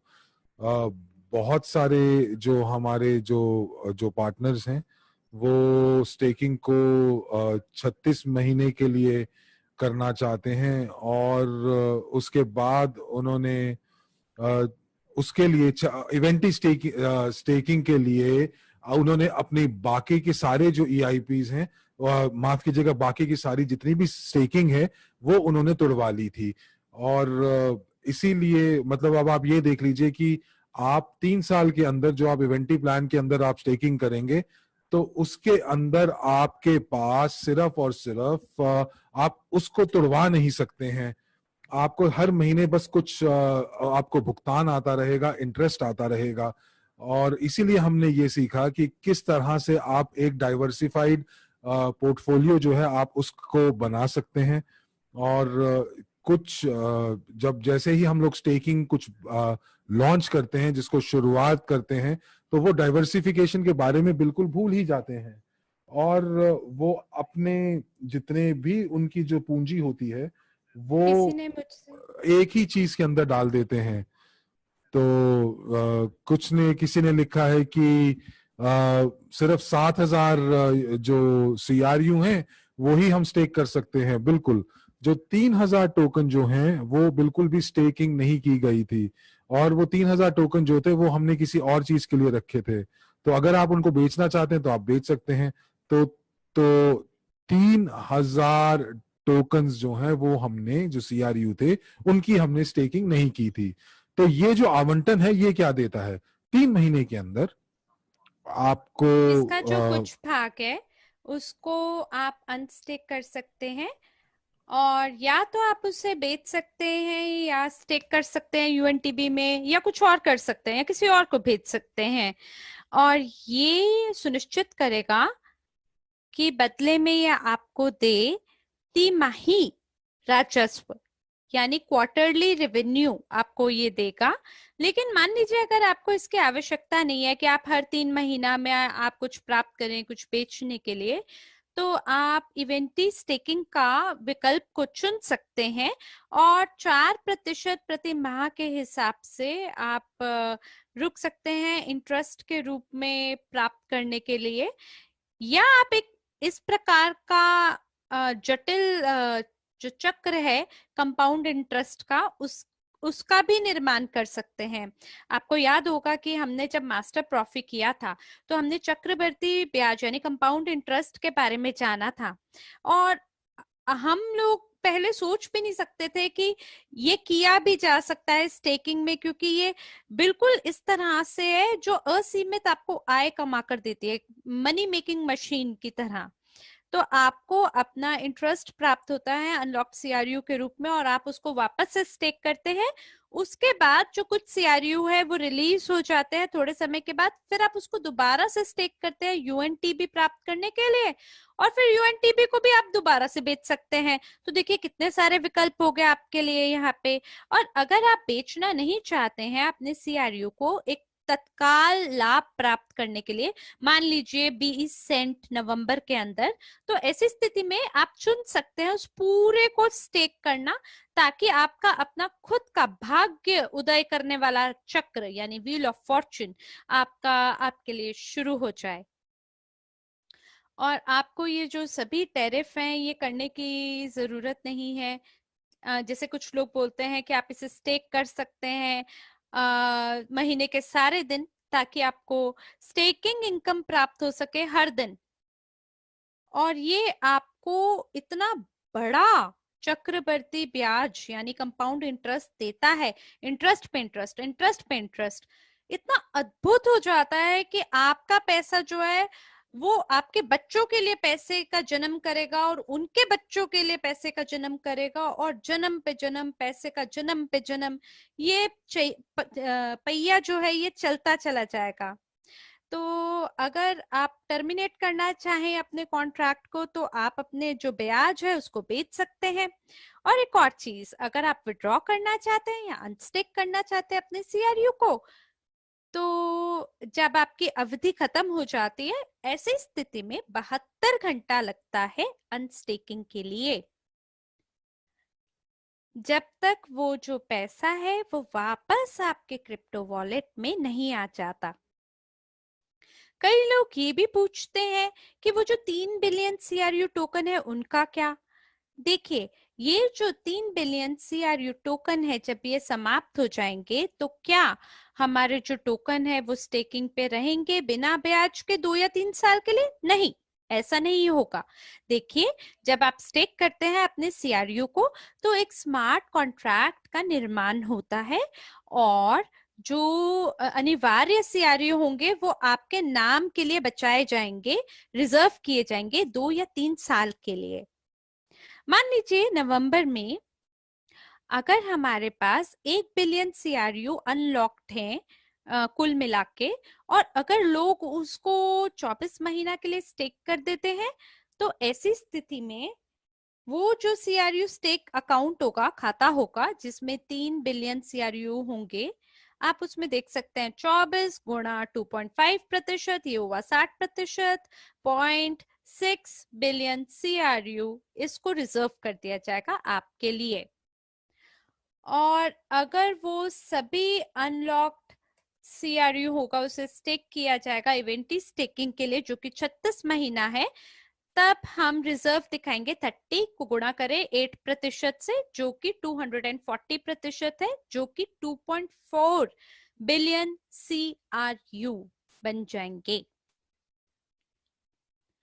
और ये जो वितरण है, यानी ये जो डिस्ट्रीब्यूशन है, जैसे ही ये CRU को आप स्टेक करेंगे या इसे रोकेंगे, या तो ऐसी स्थिति में ये रिजर्व में हो जाएंगे, जिसको आप 3 साल के अंदर इसे स्टेक करेंगे। और यहाँ पे अगर आप CRU को, मतलब जो पहले आओ पहले पाओ वाली स्थिति चाहते हैं, तो आप जो आपका अनलॉक्ड CRU है आप उसे स्टेक कर सकते हैं जब तक आपका 3 बिलियन उपलब्ध है भविष्य के स्टेकिंग के लिए, तो ये आपको उपलब्ध रहेगा। और जैसे ही CRU रुक जाएंगे, आप CRU को CRU के लिए स्टेक नहीं कर पाएंगे और केवल एक ही विकल्प रह जाएगा आपके पास, UNTB के लिए ही। और ये जो स्टेकिंग है CRU को CRU के लिए, ये केवल अनब्लॉक्ड CRU के लिए ही है। जो ब्लॉक्ड वर्ड CRU है ये केवल UNTB के लिए है। मुझे आशा है कि आपको अभी तक समझ आ गया होगा। आइए अगली स्लाइड पर चलते हैं। मुझे उदाहरण बहुत पसंद है, जैसे कि आप देख पा रहे हैं यहाँ पे। तो आइए कुछ और उदाहरणों की ओर देखते हैं। एक भागीदार, मान लीजिए 2019 में उनके पास लगभग 6% टोकन का है जो कि अनब्लॉक्ड है। तो ये 7वें या 8वें महीना में, जब हर महीना इन्हें अनब्लॉकिंग 1.5% का प्राप्त होगा, और वो भागीदार जो हमारे साथ शुरुआती समय से हमारे साथ हैं, तो ये जो बूफे है CRU का CRU से या CRU का UNTB से, ये वो टोकन जो ब्लॉक्ड हैं 540 के लिए, उनको हम ये सुझाव देंगे कि आप इसे एक्सचेंज करें WCRU में और उसको स्टेक करिए UNTB के लिए। और जो अनब्लॉकिंग है उसके लिए आप खुद से निर्णय ले सकते हैं अपनी सूझबूझ के अनुसार कि इसमें से जो आधे CRU है उसको आप वर्ल्ड CRU में एक्सचेंज कर सकते हैं। और इसके साथ आपको गणना भी करना चाहिए नए समय अवधि का अनब्लॉकिंग के लिए। नया एक्सचेंज आपका CRU का WCRU में, और 365 दिन में आपके WCRU जो आपके CRU वो स्टेक किए जा सकते हैं। और जो ये अक्टूबर है, ये इसको क्यों चुना गया, क्योंकि जो ये भागीदार है इनके लिए जो पहला अनब्लॉकिंग है, आप इसको इसकी आशंका कर सकते हैं। और वो लोग पहले सोच रहे थे कि इस अनब्लॉकिंग के बारे में कि अब क्या करें हम, क्या हम इसे एक्सचेंज करें WCRU में या एक और साल का इंतजार करें कि वो फिर अनब्लॉक होंगे। लेकिन या तो वो उससे माइन कर सकते हैं UNTB के लिए, या इंतजार कर सकते हैं दूसरे या तीसरे महीने के लिए, या पूरे 12 महीने के लिए इंतजार करें जब तक कि कुछ हिस्सा उसमें से अनब्लॉक ना हो जाए और फिर उसको वो एक्सचेंज करें। देखिए, क्या करना है, किस विकल्प को चुनना है, ये आपके ऊपर निर्भर करता है कि आपकी स्थिति कैसी है। क्योंकि देखिए लोगों की स्थितियां बदल सकती हैं। तो हो सकता है कि किसी के लिए 1% जो अनब्लॉकिंग है वो ऐसा हो कि जैसे एक सपोर्ट होता है, एक समर्थन होता है जो कि आपको बचाएगा गरीबी से या भूखमारी से। और कई लोग मुझे मैसेज भी करते हैं कि देखिए मेरा जो भागीदार है उसका घर में आग लग गई, और आग लगने की वजह से हमें बहुत तंगी हो रही है आर्थिक रूप से। तो अगर आपको ये दिखाई दे कि जो आपका अनब्लॉकिंग है वो जल्दी आने वाला है, मान लीजिए उसका पहला परसेंटेज अभी आने वाला है, तो कोई भी आपको मजबूर नहीं करता कि आप जल्दी करें। आप उसकी जगह उससे टोकन को बेच सकते हैं, और जो पैसा है आप उसका तत्काल इस्तेमाल कर सकते हैं और उसका आनंद उठा सकते हैं। सुनिश्चित करें कि आपने शिक्षा के अंदर 1 साल पहले उसमें निवेश किया हो और आपके पास आपका खुद का अद्वितीय पैसे कमाने का पहिया हो, चक्का हो, जो कि आपके सभी आय को गुणा करते। और वो भागीदार जो हमारे साथ कभी भी 2020 में हमारे साथ शामिल हुए हैं, यकीनन उनके लिए इतनी जल्दी तो अनब्लॉकिंग नहीं होगा। तो उनके लिए बेहतर क्या है कि वो एक्सचेंज करें अपने पोर्टफोलियो को वर्ल्ड सीआरयू में और स्टेक करें उसे यूएनटीबी के माइनिंग के लिए। या अगर कोई नया भागीदार हमारे साथ आया है और वो सोच रहा है कि हम क्या करें, क्या हम ईआईपी को खरीदें जिसमें सीआरयू बोनस के रूप में प्राप्त होगा, या पब्लिक एक्सचेंज का इंतजार करें और वहां से हम अनब्लॉक सीआरयू प्राप्त करें। और जैसे कि हम आपको हमेशा सिखाते हैं कि आपको विविधीकरण करना चाहिए अपने पोर्टफोलियो को, और जो ब्लॉक सीआरयू को आप एक्सचेंज कर सकते हैं डब्ल्यूसीआरयू में। हालांकि जो आपका ईआईपी है उसके अंदर कीमत कम होती है, और जो अनब्लॉक्ड सीआरयू है उसको आप खरीद सकते हैं पब्लिक एक्सचेंज पे, लेकिन वहां पे राशि या शुल्क बढ़ने की आशंका है। तो अगर आप एक निवेशक हैं और अगर आप ढूंढ रहे हैं निवेश के अवसरों को, और अगर आपका जो पूंजीगत आय है अगर आप उसको बांटना चाहते हैं अलग अलग क्षेत्रों में कि मुझे ये भी चाहिए, ये भी चाहिए, ये भी चाहिए, क्योंकि ये तो नियम है विविधीकरण यानी डाइवर्सिफिकेशन का, लेकिन ये आपको केवल और केवल अपनी सूझबूझ से करना है। अगली स्लाइड पे हर कोई हमसे पूछ रहा है कब कब कब कब हम इसको अनुमान। तो अब आइए हम मानचित्र देखते हैं कि हम लोगों का जो पहला जो टेस्टिंग जो राउंड था क्रिप्टो यूनिट्स का, क्रिप्टो वॉलेट्स का, उसमें हमें ये पता चला है कि हम लोग हमारे जो पार्टनर्स हैं उनको थोड़ा वक्त लगेगा कि वो किस तरीके से वो सरलता से एक्सचेंज के ऊपर काम कर सकते हैं। और इसके चीज के ऊपर काम करने के लिए तो हम लोगों को कुछ इसको बेहतर करना है। और इसीलिए हम लोग जो प्रोग्राम कोड है और जो इस एक्सचेंज का जो प्रोग्राम कोड है, हम इसको ऑडिट कराएंगे। और हम लोगों ने ऑडिटर्स के साथ काम करना शुरू कर दिया है। हमने सीटलैब कंपनी करके नाम है, और अगले वेबिनार में मैं आपको पूर्ण रूप से बताऊंगा कि कौन हमारी ऑडिट कर रही है, कौन सी कंपनी ऑडिट कर रही है। ये जो कंपनी है जो ऑडिट कर रही है, ये बैंक्स, ऑनलाइन पेमेंट्स पार्टनर्स, इन सब का ऑडिट करती हैं। और ये जो है वो देखते हैं कि ये जो एक्सचेंज है वो बाहरी आक्रमणों से किस तरह से अपने आप को बचाती है। तो हम लोगों ने इनके साथ पिछले हफ्ते से काम करना शुरू किया है। हमने अपने प्रोग्राम कोड, अपनी वेबसाइट, इन सब की पहुंच जो है उनको दी है। और हमारे जो क्रिप्टो वॉलेट्स जो हैं उनके बारे में हमने उनको पूरा प्रोग्राम के बारे में बताया है।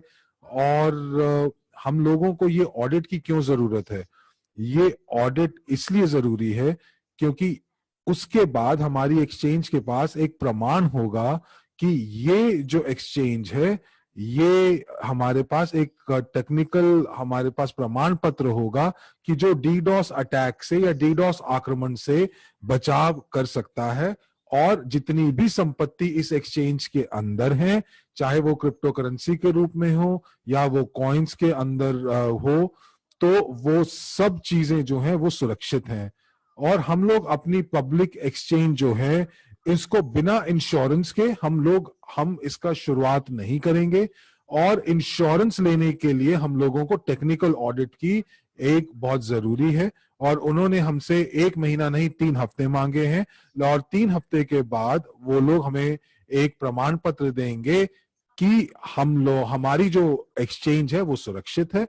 और उसके बाद हम लोग कोशिश करेंगे कि हम लोग ये कोशिश करेंगे कि कोई भी अगर ऑडिटर्स हमें कुछ सुझाव देते हैं तो हम लोगों को उसको कार्य में लेके आना पड़ेगा।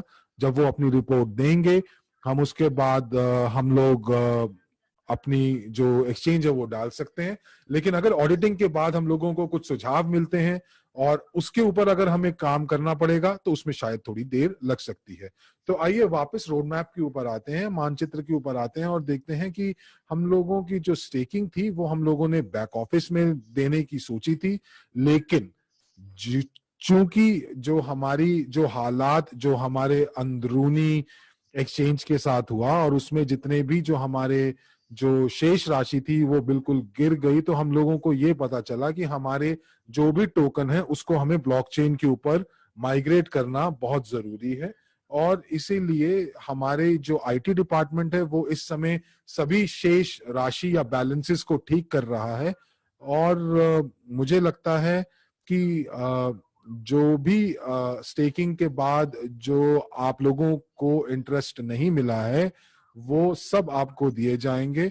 और और अगले हफ्ते के अंत तक ये सब चीजें पूरी हो जाएंगी और जो भी बैलेंसेस हैं उन सब का जो है वो हम लोग मिला देंगे।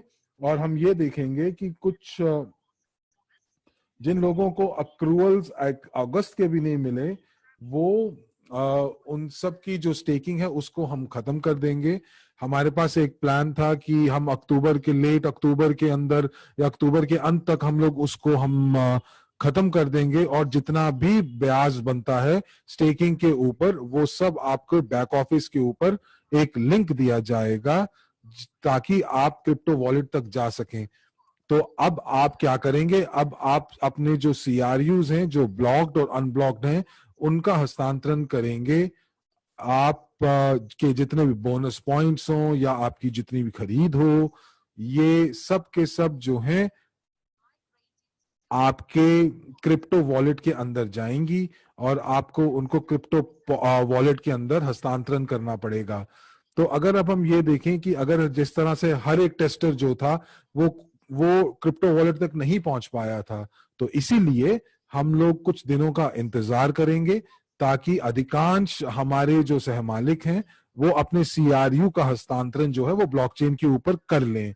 हम लोग उसके लिए वेबिनार्स का आयोजन करेंगे, हम लोगों तक पहुंच बनाने की कोशिश करेंगे। और जिस दिन हमें दिखेगा कि हम लोग की अधिकांश जो हमारे सदस्य हैं उन लोगों ने हस्तांतरण कर लिया है, उसी के बाद ही हम जो यूएनटीबी का जो जारी करने की जो तारीख है उसके बारे में बताएंगे। अगर कहीं कोई कुछ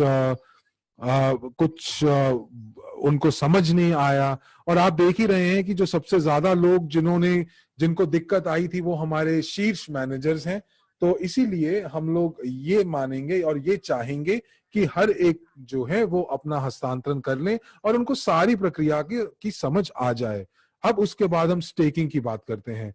जो स्टेकिंग है सीआरयू के लिए और यूएनटीबी के लिए, जब हम इशू यूएनटीबी को हम जारी कर देंगे तो उसके बाद हम 5 और 7 दिनों का और इंतजार करेंगे ताकि वो लोग जो लोग हमारे साथ जुड़ रहे हैं उनको स्टेकिंग करनी आ जाए, उनको ये आ जाए कि जो सीआरयू की स्टेकिंग है वो क्रिप्टो वॉलेट में वो कैसे करते हैं। तो हम लोगों ने क्रिप्टो एक्सचेंज क्यों खोली जिसमें यूएनटीबी है ही नहीं, तो वो इसलिए क्योंकि हम लोग देख पा रहे हैं कि ब्लॉकचेन के अंदर कि कितने टोकन जो हैं वो स्टेक हुए हैं और कितने जो हैं जो कितने भी यूएनटीबी जो हैं वो लोगों के अकाउंट में कितने हैं। और उसके बाद हम लोग अपनी प्रक्रिया शुरू करेंगे अपने साझेदारों के साथ, और उसके बाद हम पंजीकरण शुरू करेंगे एक्सचेंज के लिए। और सत्यापन की जो प्रक्रिया है वो हम लोगों ने मैनुअल करते हैं। तो हो सकता है कि हम लोग जो ये सत्यापन की जो जो प्रक्रिया है वो हम लोग अपने सपोर्ट डेस्क की मदद से सिर्फ की मदद लें, और हमारा जो सपोर्ट डेस्क है उसकी क्षमता सिर्फ 1,000 लोग प्रतिदिन का सत्यापन की है। तो इसलिए जितने भी जो पार्टनर्स हैं जिन्होंने हमें टेस्टिंग के लिए आवेदन दिया था, उन्होंने ये कहा कि उनको पता है कि उनको अनुभव है एक्सचेंज के ऊपर काम करने का, लेकिन किसी भी जो भी टेस्टर था उनमें से किसी ने भी एपीआई की जो है एपीआई की जो की होती है वो किसी ने भी सक्रिय नहीं की थी। और इसीलिए जो जो ट्रेडिंग थी वो बहुत धीरे सी, और 1 घंटे में कभी कोई एक ऑर्डर डालता था तो उसके बाद अगर आपके पास सक्रिय 1,000 लोग हैं जो ट्रेडिंग कर रहे हैं तो हम लोगों को बहुत दिक्कत आई। तो मुझे लगता है कि जब हम सत्यापन की प्रक्रिया कर लेंगे तो उसके बाद हम 2 बाजार खोलेंगे, जो कि सीआरयू से यूएसडीयू या यूएनटीबी से यूएसडीयू। देखिए, पब्लिक एक्सचेंज जो है वो तैयार है, उसके अंदर 12 करेंसी पेयर हैं जैसे ईओएस या बिटकॉइन। लेकिन जो टेस्टिंग है उसने हमें ये पता चला कि जो लोग जो हैं वो सीआरयू से यूएसडीयू में परिवर्तित करने में उनको दिक्कतें आ रही थी। लेकिन अगर वो सीधा ही बिटकॉइन और एरिथूरियम से शुरू करते हैं तो उनके जो टोकन्स हैं वो सब एक्सचेंज में गुम हो जाएंगे और वो कभी उनको नहीं मिलेंगे। तो इसीलिए ब्लॉकचेन के अंदर आपके अगर टोकन खो जाते हैं, चाहे आपने गलत एड्रेस डाला हो या आपने कुछ ऐसा किया हो कि वो आपके जो गंतव्य या जहां तक उसने बिटकॉइन ने पहुंचना था जिस एड्रेस तक, वो वहां तक पहुंचा ही नहीं, तो आपके सारे बिटकॉइन और सारे के सारे इथेरियम जो हैं वो शून्य हो जाएंगे। और इसीलिए हम लोगों ने पहले सीआरयू और यूएनटीबी के लिए ही हमने शुरुआत की है। और उसके बाद हम लोगों ने तरलता की गारंटी के लिए, यूएसडीयू की तरलता की गारंटी के लिए, हमने बाइनेंस एक्सचेंज के अंदर में यूएसडीसी या यूएसडीटी के वॉलेट की शुरुआत करेंगे, और जिसमें आप जो आपकी जो यूएसडीयू है वो सुरक्षित है आपके पास। और ये आप ये मान सकते हैं कि एक तीसरी मार्केट जो है हमने यूएसडीटी या यूएसडीसी से शुरू की है। लेकिन लेकिन ये एक तरह का आपका विनिमय का एक एक पॉइंट होगा, एक्सचेंज पॉइंट होगा। और इसी हिसाब से हम लोग हर महीने हम बहुत सरलता से एक एक कदम उठाएंगे, और हर महीने हम अपने एक्सचेंज के अंदर करेंसी पेयर जोड़ते जाएंगे, बिटकॉइन जोड़ देंगे, ईटीएच जोड़ेंगे। और मुझे आज भी याद है जब बाइनेंस लॉन्च हुई थी तो सबसे पहले उनके पास बीएनबी कॉइन था, और उसके उनके पास सिर्फ 2 ही करेंसी पेयर थे। और हर महीने उसके बाद उन्होंने अलग अलग करेंसी के जो पेयर्स हैं वो उन्होंने जोड़ने शुरू किए, और आज बाइनेंस जो है वो सबसे बड़ी, विश्व की सबसे बड़ी एक्सचेंज है। और अगली स्लाइड के ऊपर चलते हैं तो ये प्रश्नोत्तर का समय है। और मैं प्रश्नोत्तर शुरू करने से पहले मैं आपसे आपके साथ अपनी स्क्रीन को शेयर करना चाहूंगी, और मैं 5 मिनट लूंगी ताकि आपको मैं दिखा सकूं कि हमारा जो क्रिप्टो वॉलेट है वो किस प्रकार दिखता है।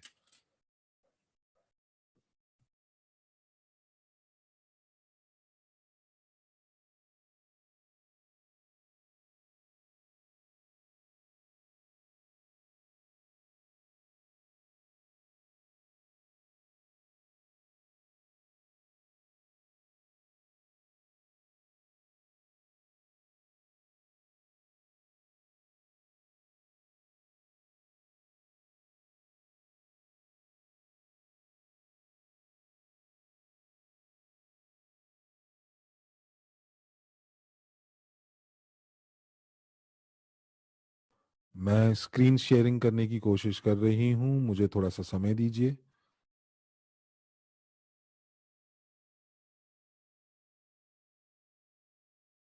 ये मेरा डेस्कटॉप है और मैं अब यहाँ पे देखूंगी कि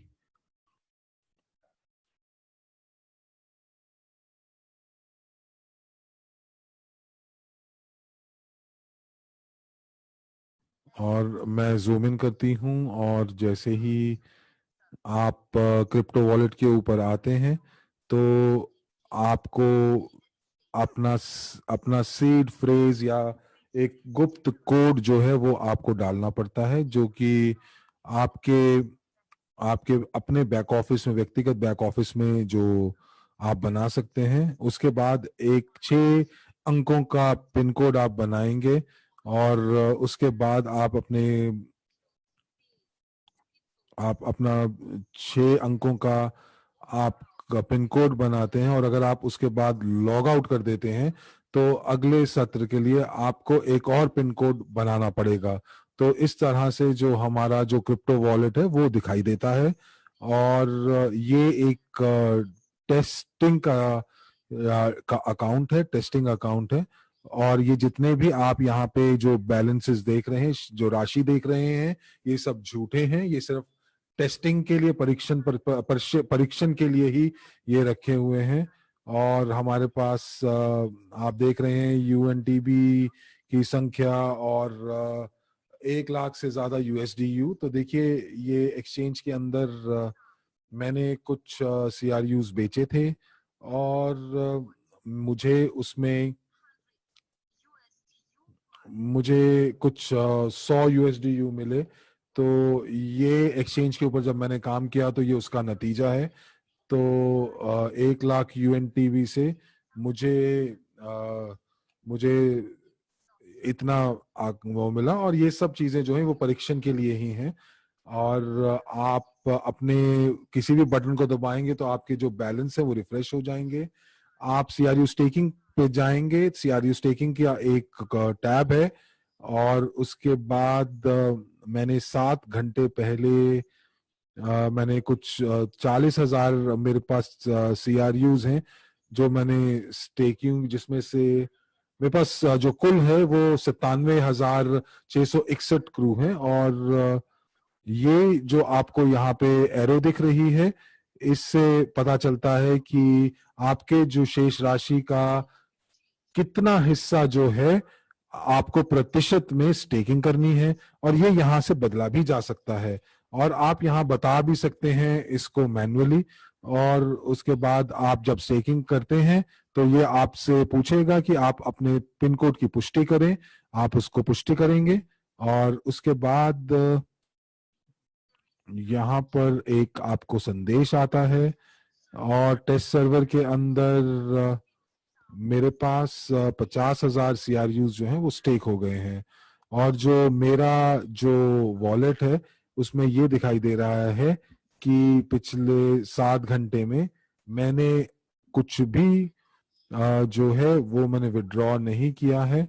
और मैंने यहाँ पे क्लेम यूएनटीबी को दबाती हूँ तो यहाँ पर मैं पिन डालती हूँ तो ये कहीं पे जो किसी एक वैलिडेशन नोड में ये है। और 7 घंटे में जो 14,000 यूएनटीबी जो है उनका खनन हुआ है। और ये जितना भी मैंने स्टेकिंग किया है उसके हिसाब से।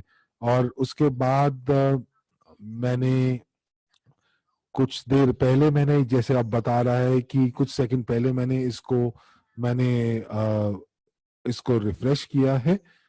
और थोड़ी देर के बाद हर सेकंड के अंदर, जैसा कि आपको पता है कि खनन हो रहे हैं यूएनटीबीज, तो जैसे जैसे एक एक ब्लॉक हर एक सेकंड के बाद जो चलता जा रहा है तो कुछ लेन देन या कुछ नेटवर्क के सत्यापन करने के लिए, लेन देन का सत्यापन करने के लिए 3 या 4 सेकंड लगते हैं। उसके बाद आप डैशबोर्ड पे जाते हैं और यहाँ पर आप देखेंगे कि 4,83,233 यूएनटीबीज हैं। उससे पहले जो थे वो 4,66,000 था। और ये यूएनटीबी जो है ये करेंसी वॉलेट में चल रही है। और यहाँ पर आप देख रहे हैं कि यहाँ पर मैं कुछ भी हस्तांतरण टोकन जो है वो मैं किसी को भी भेज सकती हूँ या किसी एक्सचेंज में मैं भेज सकती हूँ। तो यहाँ पर मैंने लिखा है कि 1000 यूएनटीबी मैं भेजना चाहती हूँ, और यहाँ पर ये मुझसे पूछ रहा है कि किस क्रिप्टो वॉलेट में आपको ये 1000 यूएनटीबी भेजने हैं। और अगर ये एक्सचेंज में जाता है तो एक मेमो बनता है, और अगर आप किसी व्यक्ति विशेष को भेजते हैं तो आप यहाँ पे लिख देते हैं, खुद लिखते हैं कि आप कुछ एक कमेंट लिख सकते हैं। तो ये आपको दिखता है कि क्या इतिहास रहा है, कि आपको कि कितने यूएनटीबी आपको मिले आपने, और जो आप मेमो में जो डालते हैं वो आपको बताता है कि आपने उसका क्या किया। कुछ एक्सचेंज से मेमो भरे जाते हैं, कुछ आपको भरना पड़ता है। तो यहाँ पे अगर आप देखें तो यहाँ पे जो क्रू है वो WCRU में परिवर्तित है, और ये बहुत आसान है।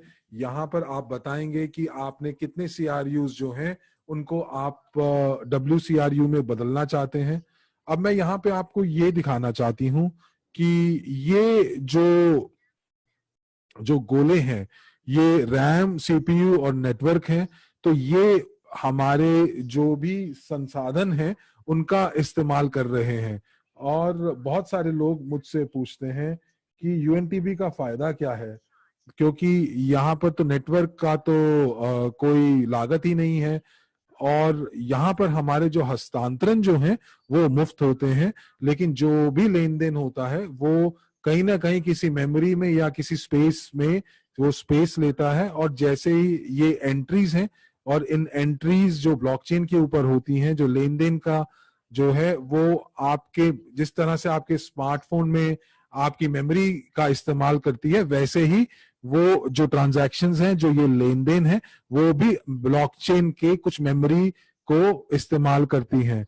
तो अगर आप यहाँ देखें तो ये जो गोला है ये 100% के आसपास है, और जब ये पूरे 100% हो जाएगा तो हमें कुछ यूएनटीबी खरीदने पड़ेंगे, ताकि हम लोग अपने जो जो मेमोरी है वो हम बढ़ा सकें। तो अगर गूगल ड्राइव पे, जैसे आपको पता है कि आपके पास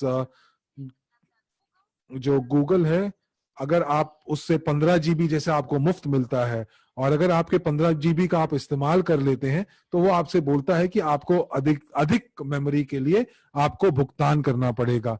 और उसी तरह आपके पास यहाँ पे भी संदेश आता है, और आप देखेंगे तो यहाँ पे आपको बताया जाएगा कि आप कुछ रैम खरीदना चाहेंगे, और यहाँ पे ये आपको अंकित करेगा कि आपको कितने यूएनटीबीज चाहिए। तो यहाँ पर आप देख पा रहे हैं कि ये मेरे पास सिर्फ 13.5 किलोबाइट जो है वो पड़े हुए हैं, और अगर मुझे इनकी जरूरत नहीं है तो मैं अपने वॉलेट का इस्तेमाल नहीं करना चाहती हूँ, तो हो सकता है कि मैं इन 13.5 KB को बेच के 3.5 यूएनटीबी जो है मैं मुझे मिल भी जाए। और जैसे जैसे आपकी यूएनटीबी की मूल्य बढ़ता जाएगा, तब तक जैसे जैसे यूएनटीबी की मांग बढ़ती जाएगी तो आपूर्ति कम होती जाएगी। और हम लोगों ने जैसे शुरू किया था 100 टेस्टर के साथ, और सिर्फ 4 लोगों ने स्टेकिंग की थी, लेकिन जब हम लोग 10 लाख लोगों के साथ करेंगे तो आप ये देखेंगे कि जो यूएनटीबी का जो मूल्य है आपूर्ति की कमी की वजह से ये बढ़ता जाएगा। और आपको जब भी एडिशनल जो अतिरिक्त रैम और अतिरिक्त सीपीयू खरीदना होगा तो आपको यूएनटीबी खरीदना पड़ेगा, और वो आपको किसी और ट्रेडर से खरीदना पड़ेगा। तो अब मैंने आपको बताया कि यहाँ पर आप देखें कि यहाँ पर आप वोटिंग का भी आपको एक विकल्प मिलता है, और ये वोटिंग का विकल्प जो है वो वैलिडेटर्स के लिए है। हमारे पास 4 नोड्स हैं, और जैसे जैसे हम लोग हस्तांतरण करेंगे बैक ऑफिस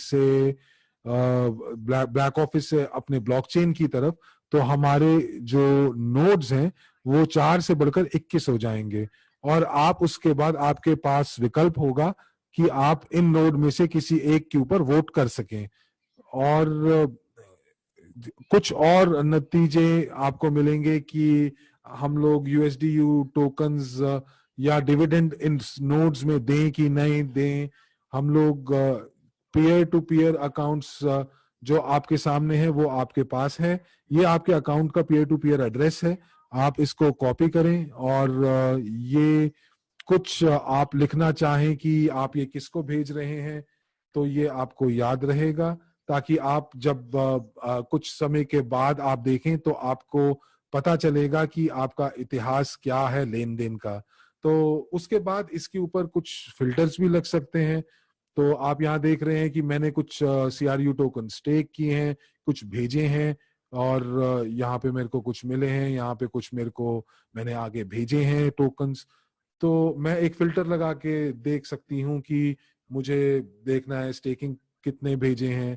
तो अगर आपके लिए ये बहुत सरल होगा और बहुत सारे बटन नहीं हैं, बहुत ज्यादा विकल्प नहीं हैं, और यहाँ पे आपको चिन्ह भी बहुत अच्छे से अंकित किए गए हैं। जैसे कि आपकी एक जो तीर है वो नीचे की तरफ है, तो इसका मतलब आपके अकाउंट से निकल रहा है। और ये काफी अच्छा है, ये यूजर फ्रेंडली है। तो मुझे लगता है कि ये काफी यूजर फ्रेंडली रहा है और बहुत सरल है। ये इस तरह से है कि जैसे आपको पता है कि आपको कौन सा बटन आपको दबाना है। ये सब आपको स्वतः ही पता चल जाएगा जब आप एक्सचेंज के ऊपर काम करेंगे।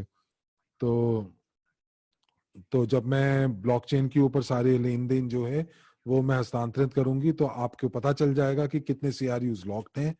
और उसके लिए आप WCRU ले सकते हैं। आप बिल्कुल चिंता ना करें, और बिल्कुल एकदम ऐसे बनाएंगे जैसे इतना सरल होगा कि हमारे दादा और परदादा भी इसको चला पाएंगे। तो अब हमारे पास बहुत ज्यादा समय तो नहीं बचा है, और मुझे लगता है कि सिर्फ 5 या 10 मिनट ही बचे हैं। और मैं अपने पार्टनर्स को ये बताना चाहती हूँ कि हमने बहुत अच्छे से दस्तावेजों को तैयार किया है, जिसके अंदर 47 प्रश्न हैं और 47 उत्तर हैं। और हम लोगों ने उन प्रश्न उत्तर को अपने जब जो हमारा जो बंद बैठक थी उसमें से ये 47 प्रश्न लिए गए हैं। और अभी के लिए जो आप देखेंगे इनको आप पढ़ पाएंगे बस सिर्फ रशियन भाषा में ही पढ़ पाएंगे। और ये जो 47 सबसे ज्यादा पूछे जाने सवाल और जवाब हैं। तो जिन लोगों को जो प्रश्न पूछ रहे हैं मुझे रशियन कक्ष में, तो मुझे लगता है कि आपने उस दस्तावेज को अभी नहीं पढ़ा है, क्योंकि आप वही प्रश्न जो हैं वो आप उसको बार बार दोहरा रहे हैं। और ये जो प्रश्न है आपके इस दस्तावेज में जो है वो आपके आपके पास वो उत्तर उपलब्ध है। और बहुत सारे जो लोग जो रशियन नहीं बोलते हैं, तो मुझे लगता है कि ये जो सबसे ज्यादा पूछे जाने वाले जो प्रश्न हैं इनका अनुवाद हम लोग बहुत जल्दी कर लेंगे हर एक भाषा के अंदर। और मैं रशियन कक्ष से बहुत सारे प्रश्न नहीं लूंगी। और बहुत सारे प्रश्नों का उत्तर जो है हम लोगों ने सेक्शन न्यूज बैक ऑफिस में उसका उत्तर दे दिया है। और अब मैं देखना चाहूंगी कि अगर कुछ प्रश्न जो हैं तो कोई भी जो प्रश्न है और कक्षों से देखना चाहूंगी। और मुझे पता है कि जो डेनिस जो है वो उन्होंने इस दस्तावेज को पढ़ लिया है। और अगर कुछ प्रश्न जो हैं वो दोहराए जा रहे हैं कि जैसे कि क्या मूल्य है क्रू का और ये सब चीजें, तो मुझे लगता है कि हमारे पास आप सारे के सारे प्रश्नों के उत्तर होंगे। और मैं अभी 1 घंटा लूंगी आपका, अगर प्रश्न उत्तर का जवाब मैं देना शुरू करूंगी। तो अभी हम देखेंगे कि अगर कोई प्रश्न ऐसा है जो कि बहुत अलग सा है तो हम उसको जरूर लेंगे। हमारे पास एक प्रश्न है जो पूछा जा रहा है कि माइनर्स के अकाउंट का क्या होगा, और जो लोग उम्र में कम हैं, क्या उनका भी जो वॉलेट है वो ब्लॉकचेन पे जाएगा। और हमारे पास प्रश्न है यूएनटीबी को लेकर कि कब तक यूएनटीबी जो है वो हम लोग खनन कर पाएंगे उनका। दोस्तों, आप टोकोनॉमिक्स आपने नहीं पढ़ा है, आप टोकोनॉमिक्स पढ़ें, और अगले 10 साल 2030 तक हम लोग यूएनटीबीज को जारी करते रहेंगे। और 4 यूएनटीबी जो है वो आखिरी साल में दिए जाएंगे। तो जो लोगों को जो भी हमारे वेबिनार के साथ हैं, और जो हमारे वेबिनार्स को देखते हैं और बैक ऑफिस में न्यूज़ पढ़ते हैं, तो उनको बहुत जानकारी प्राप्त होगी। तो मैं बस यही कहूंगी कि जब लॉन्च हो ब्लॉकचेन का, तो आप उसको बिल्कुल भी मत छोड़िएगा, और जितने भी तरल टोकन होंगे, और अपने दोस्तों को बुलाएं, अपने शहर मालिकों को बुलाएं, और उनको बताएं कि जो भी प्रश्न हैं वो पूछ सकते हैं उस समय।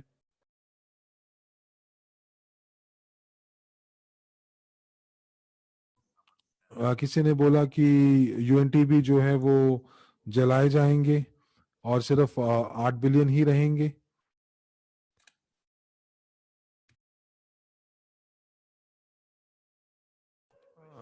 तो दोस्तों, मैं अब प्रश्न आपके सामने दोहराएंगी, और बहुत सारे प्रश्नों का मैं पहले ही उत्तर दे चुकी हूँ। तो मैं आपको बताती हूँ कि आपके पास 10 टोकन होंगे जो आपके वॉलेट्स में आएंगे, और 1 डॉलर जो है आपके बैक ऑफिस से काट लिया जाएगा।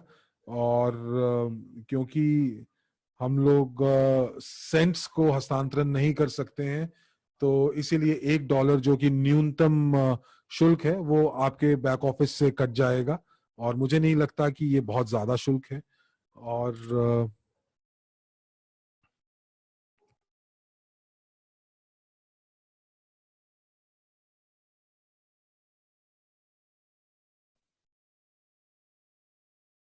किसी कारण से मरिया हमें रूसी कक्ष से सुन नहीं पा रही हैं।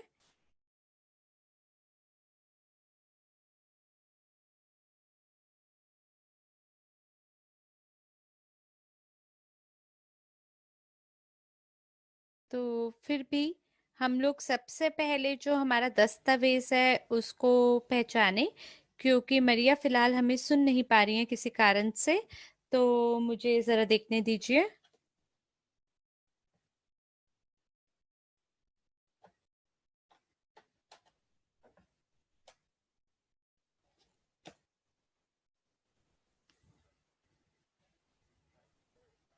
मैं क्षमा चाहता हूँ, मैंने आपके कुछ सवाल उनसे पूछने की कोशिश की, लेकिन वो मुझे सुन नहीं पा रहे, ना मुझे, ना ओलिया को, ना अलीसिया को इटालियन कक्ष से। तो कोई बात नहीं, जो मरिया ने डॉक्यूमेंट के बारे में बताया है उसके बारे में ही जानते हैं हम।